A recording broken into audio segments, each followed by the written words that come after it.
Ms. Terry.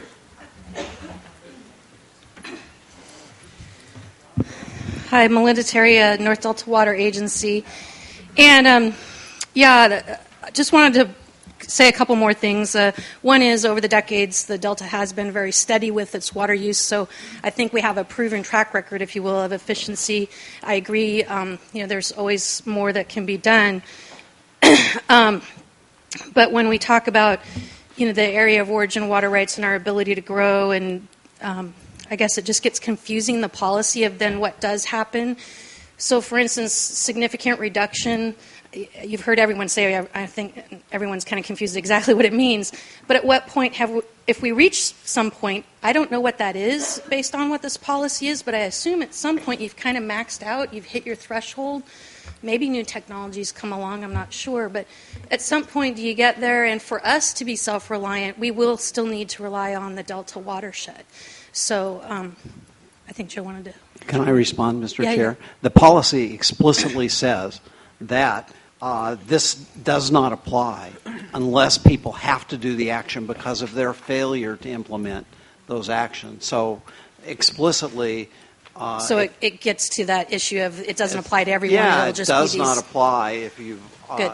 Yeah.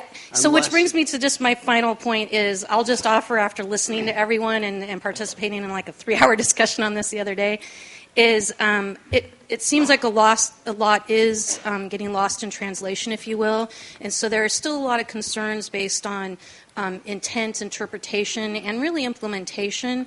And so I just wanted to offer the thought that on behalf of the Flood Control Association, we just finished going through the Central Valley Flood Protection Plan. They're due to adopt it tomorrow.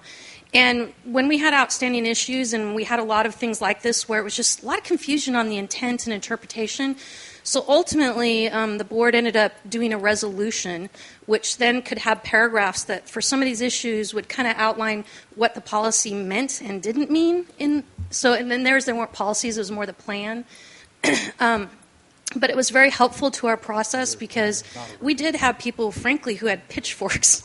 I mean, they really, not only were they going to be antagonistic as we moved into the implementation of the Central Valley Flood Protection, but they were going to be litigating.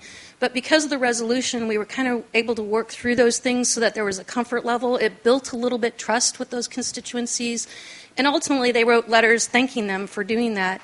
And so I think we're going to be able to go into that implementation phase with a little bit of good faith. And so I just offer that as a suggestion because it seemed, listening to all the speakers, there's still a lot of confusion. And thank you. Okay. Thank you very, very much, Ms. Terry.